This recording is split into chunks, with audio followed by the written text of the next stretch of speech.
Oh, God! Oh, God! Seven is one of the greatest detective movies ever made.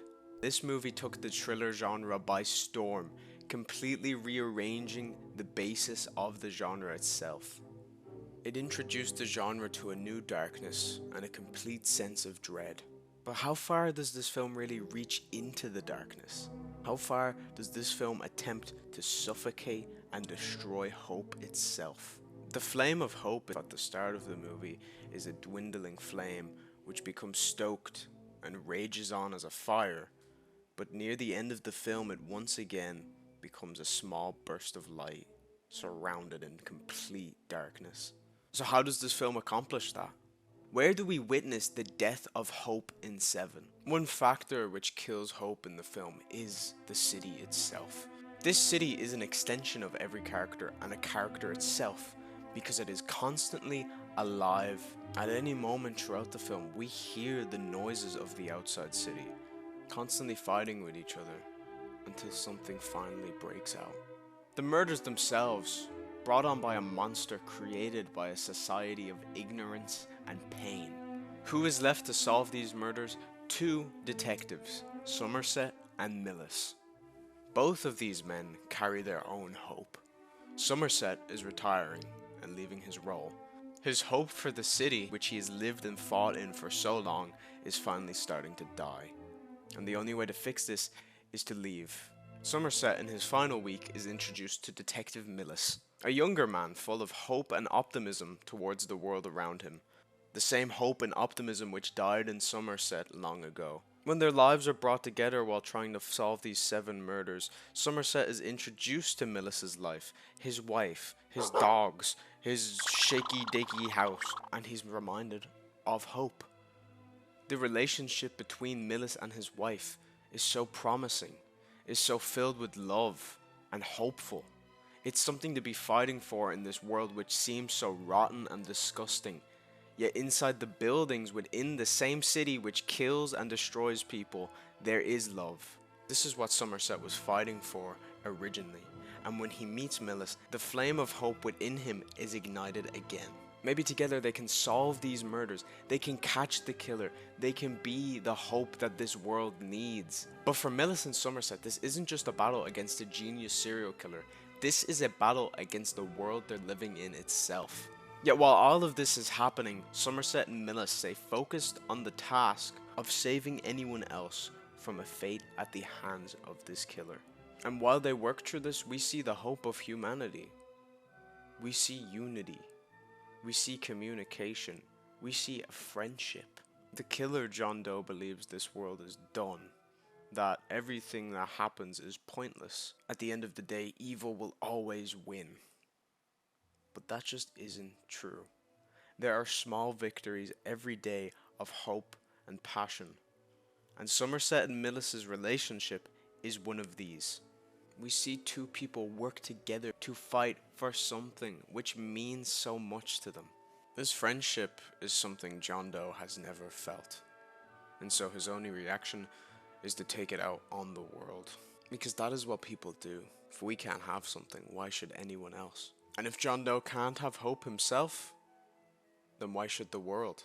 Seven, at multiple times, uses one of the most powerful tools in film, implication. Which is a point where I would argue this film is more than just a thriller and extends into a psychological horror. There are points throughout the movie where we are just left to imagine the absolute depravity which has occurred, such as in the slot scene. Now this scene is already scary enough itself. The guy looks like he's from The Walking Dead, and it's one of the moments in the film at the highest point of tension. However, there's one detail which is more terrifying than anything shown on the screen. It is the simple fact that this man has been here for a year. A full year of his life spent rotting and decaying in a bed, to the point where he cannot see, he cannot talk, and his brain has become complete and utter mush. Where else is the power of implication used? At the most impactful point of the movie. The end. The ending of Seven is iconic. It is what makes the movie work. Fincher knew if the end of the movie wasn't pulled off properly, then the whole movie doesn't work itself. When the moment of revelation occurs and we see the box, it is the first time in the movie where we see the son. Because that was it. Hope finally paid off. The killer was caught. There's 2 more victims, but no matter what happens, we have the killer. The characters and us have been tricked into a sense of hope. So when we finally get to know what's in the box, it breaks us. Our hope is dead. The characters we care about have been stripped away to the complete bare bones of themselves. Earlier in the movie, Somerset mentions that he has never once fired his gun. Yet at this final moment, it breaks him. The tension and the fear of this man, John Doe, has brought him to something he'd never done before. And this is where implication comes back. We never see Tracy's head inside the box, but we know it's there. And knowing is enough. We knew she was pregnant. We knew about the future her and Millis could have had. We never see it get destroyed, but we know it's been destroyed, which is so much more powerful than if we just saw that head. Through the visual representation of film itself, we feel.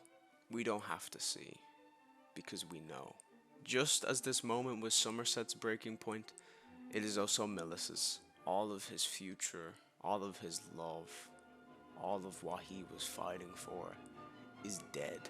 That was his hope.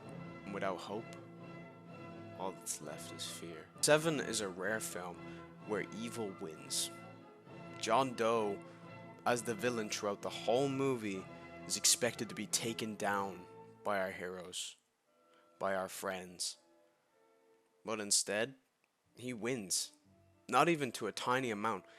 John Doe wins completely. Everything he did throughout the movie went perfectly according to his plan. Hope didn't win once. Instead, John Doe won every single time. This human being, which is the purest amount of evil, won. But even though he won, wasn't the hope still worth it? The love between Millis and his wife, the friendship between Somerset and Millis, it was all real. And no matter what, that feeling of happiness, that feeling of hope is worth more than the life John Doe was living. John Doe had nothing, but at least at one point Millis had something. Because a human being who is turned away from hope becomes a monster. Becomes like John Doe. It doesn't mean that this city where people constantly die and are murdered is a good place, not by any means. But it is still a place with hope. It is still a place with good people, where things happen every day that make life slightly better. Even when everything around is filled with darkness, hope is still worth something.